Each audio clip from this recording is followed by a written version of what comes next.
Welcome back to Time by the Tent. Happy you have downloaded the program or listening to it online. I'm your host, Joey Baird. Beside me is Holly Baird. Let's go to the hotline, Holly, and bring in our guest for this week. Dale is the creator of YouTube channel 5 Bites. Weekly, he takes viewers truck camping with him to some of his favorite public campground in his travels. He shows how to cook interesting meals over the fire.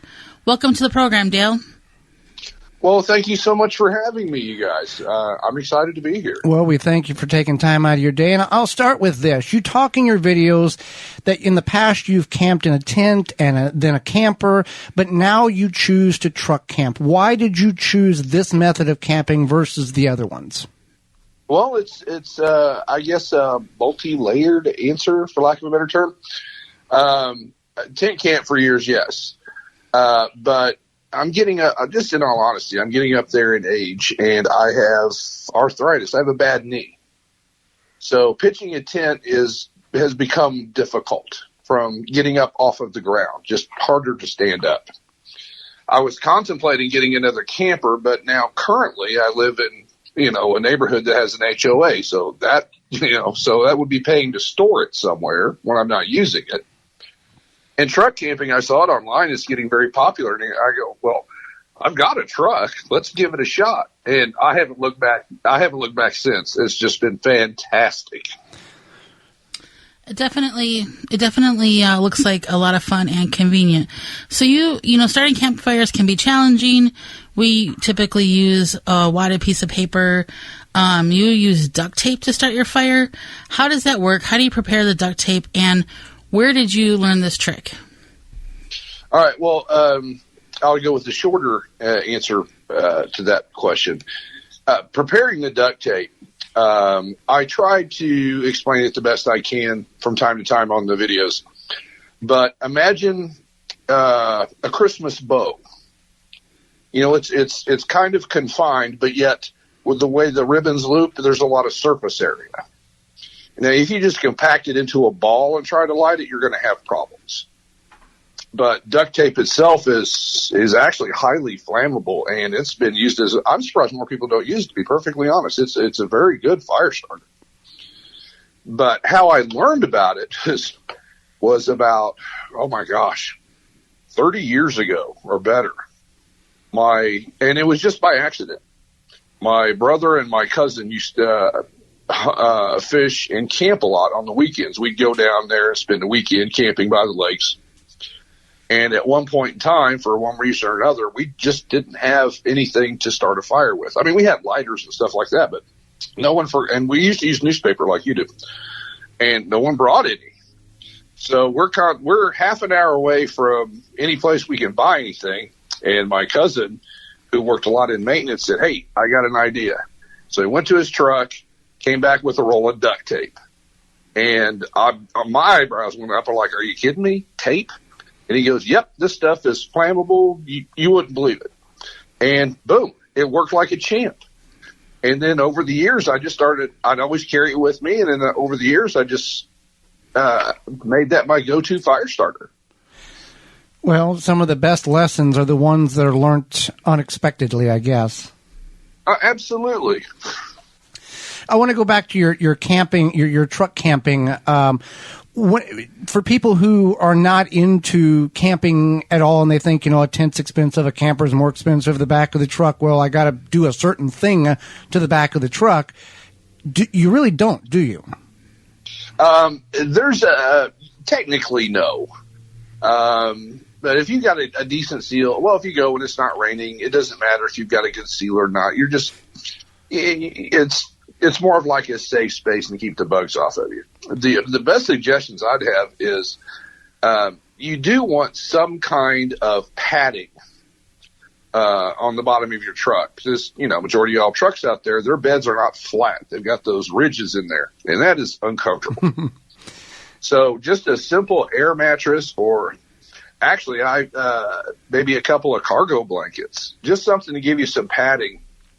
And you don't need much more than that, just some sleeping stuff. You don't have to take, all this crazy fancy camping gear. You're just going out for a night. Basically, you just need something to sleep comfortably and a cooler full of food. Now, for you and for many truck campers, you'll camp when it's cooler out, and you'll use like a buddy heater or a space heater type thing. Do you use any of that? The buddy heaters and the the butane one, the Cupid. I've seen a lot of reviews on those. The best you're going to get out of them is like 6 hours. And I'm just me personally, I'm just not comfortable having that in an enclosed space. That just concerns me. Right. So that's why, fortunately, here in Indiana, the state campgrounds dropped their electric site rates in half in the off season. So I carry a little tiny space heater. It's a little electric heater that I can, just bring an extension cord in through the back of the truck and plug it in. And man, that thing gets the camper part of the truck just toasty warm. There's times I have to turn it down and open windows. It gets warm in there. And whenever you are, we found you through YouTube, and I guess it was late October-ish is whenever we discovered you. We revisited our youth from camping, and we started camping again last year. And when you start camping, and start learning things, the internet is a great thing or a very dangerous thing based on how you look at it. And that's how we found you. And you went and you had started your winter camping series. And that's kind of what we've learned a lot about truck camping. We're tent campers, but we enjoy seeing how other people utilize camping, and then we can adapt some of your techniques to our tent. Mm-hmm. And go ahead. No, you go right ahead. Okay. I'm sorry. As you camp on public campsites, for new campers, what would be two things that you would advise them to do, and what are two things you would advise public or people who are camping in the public or state campsites not to do? Well, that's a great question. I put a lot of thought into that. One of my best suggestions, as you said, the internet is a plethora of information. Some good, some not so good. I think one of the best things I could suggest to campers is patience. Just keep your patience, because, you're in a strange environment. Not everything is going to go quite right. Struggling with getting the tent up or the campfire. But just don't let that frustrate you. And you're going to you can potentially have some camping neighbors that are a little rowdy per se, but there are quiet hours during the campground. It won't last all night, but just take a deep breath and be patient and just enjoy being outside. The second thing I would recommend is never leave your cooler outside. I think that's it has happened to me on multiple occasions. You just forget it. But raccoons, I swear, they must get together in the off season and take a class on how to open a cooler, because these little devils are smart. They know how they live in the park. They see coolers all the time. They have figured out how to get into them. So, Joey, I told Joey that raccoons are aggressive at times when you're camping, and that they will open coolers, and he did not believe me. And then there was a post in our local state park group on Facebook talking about the aggressive raccoons. So I appreciate you bringing up the raccoons, because he thought I was crazy. So thank you. Oh, actually, sorry to interrupt. One of my videos, this was during the summer. You guys may not have seen it. I was with one of my sons came with me, and we had a raccoon come in our camp that night, because we didn't leave the cooler out, but we left some bread and a few other items on the picnic table. Just forgot about it. And it was a funny experience. But yeah, they're just waiting in the bushes for everybody to go to sleep. And here they come. Yeah. And they have no problem coming right in your campsite and sniffing around your tent. I've never had an issue where one was like mean or anything like that, but they don't pay you too much of mind. You yell at them, holler at them, they just waddle off. Well, what would be two things that you would advise people to avoid when camping at a public or state campsite? Oh, what to avoid? I don't want to. There's so many things out there. I would say I see a lot about people doing exploration and stuff like that, hiking, camping, even in public camping areas. Don't venture too far off from your campsite. Not because you're just limited to that space, but I mean, once you get up in the woods, there's a lot of things out there if you're not experienced with that could really spoil your camping trip. We had a trip where my son Alex again actually came down with severe poison ivy from the kids just going out and playing around. In the campground areas themselves, they keep it pretty clean. But once you get out in the woods, it is the woods. Right. Let's see. And another thing, I just enjoy myself out there so much I never stop thinking, what should you not do out there? I'll tell you one thing to make sure you do and not forget, and that's bring toilet paper. Right. Leaves aren't as fun as the. No. Well, these are public facilities down there, and some of them aren't overly clean. Let's be honest about it. But a lot of times they don't fill.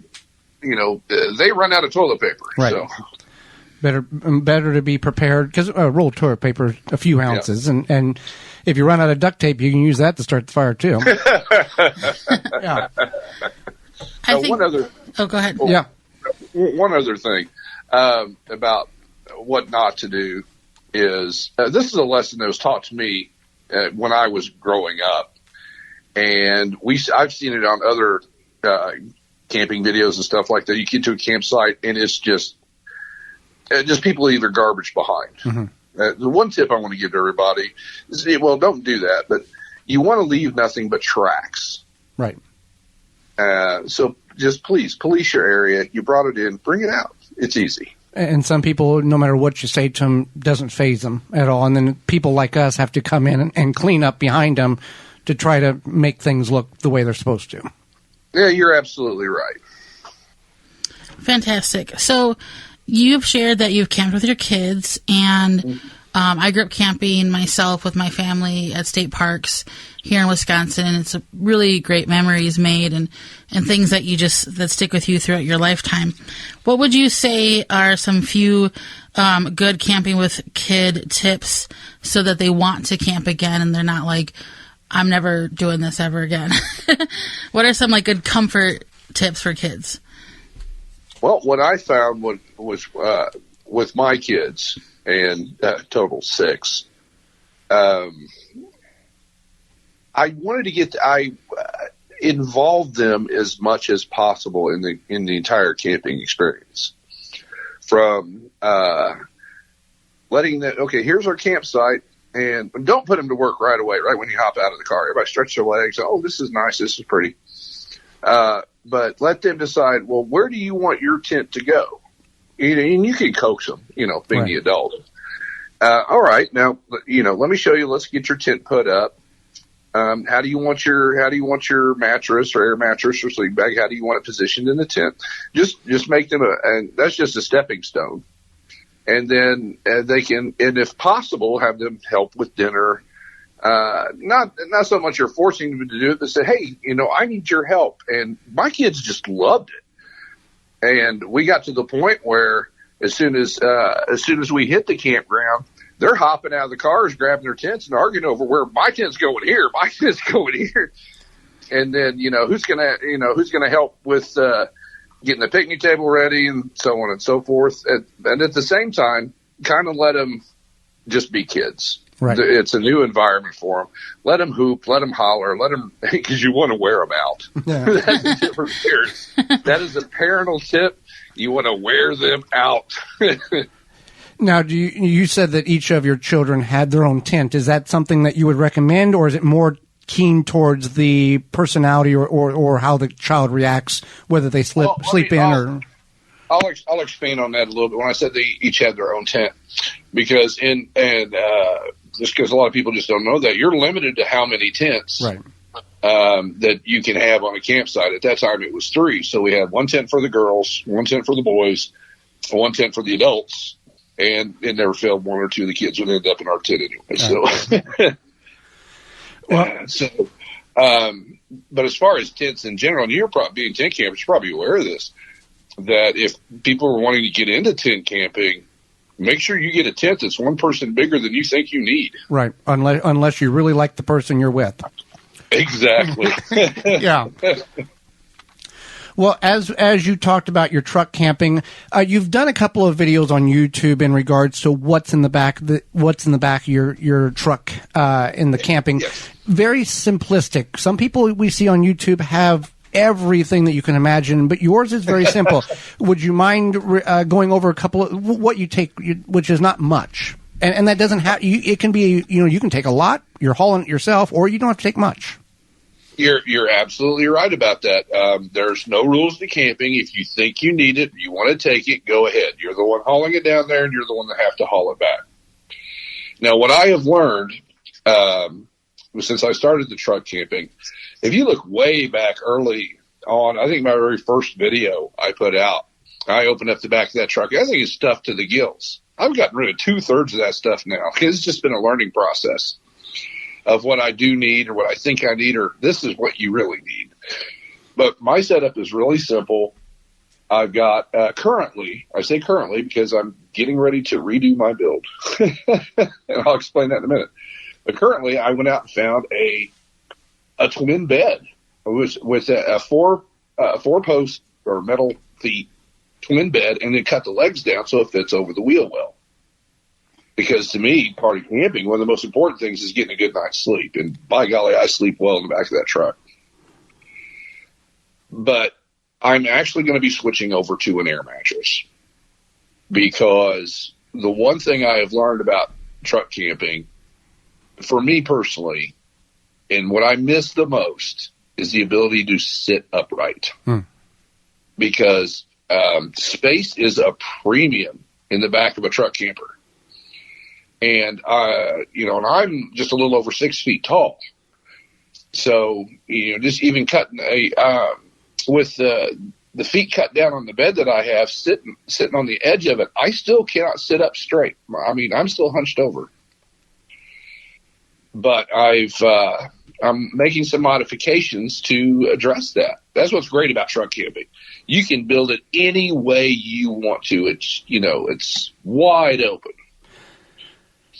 And you, in one of your videos of the truck camp, you have, I believe it was a portable toilet in the back. Am I remembering this correctly?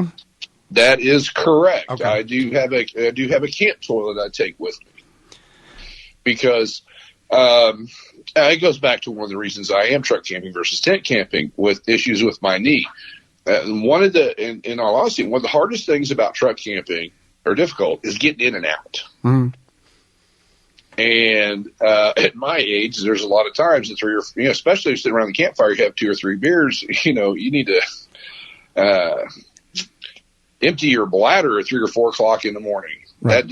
That makes life a lot easier, and also a little peace of mind in case of an emergency. That dinner didn't agree with me. I have an emergency situation, and you don't have to do a 100-yard dash or figure out where you're camping versus where the facilities are, and kind of time your travel out either. Absolutely, and not all facilities are created equal. Sometimes you'll get a camping space that the closest bathroom, you're better to drive to it than walk. And is in the winter, are the facilities in your area opened or are they closed? A little bit of both. Okay. They close all the shower houses, and typically they put up a flyer as you're entering the campground that says, this is the bathroom that's open. But typically they'll leave the pit toilets open year round because they don't have to worry about water freezing or anything. Right. Yeah, it's the same here too in Wisconsin. Most of the places the pit toilets are. I often wonder how many cell phones are in those pit toilets. You would be amazed. Yeah, I think so. Well, we really appreciate you having you on the program. How can people find your videos again? The name of the channel is 5 Bites. That's the number 5 Bites. But you can do a search in the YouTube search for 5 Bites Camping, number or spelled out. That usually gets in me. Or you can go to, I never thought I'd do this in my life. You can find me at www.youtube.com/@5bites. And that again being the number 5. Well, Dale, we greatly appreciate the time you've offered us and the information you shared with Holly and myself and all of our listeners. We thank you for that. Well, thank you for having me. I thoroughly enjoyed talking to you. Absolutely. For more information, please visit thewisconsinvegetablegardener.com.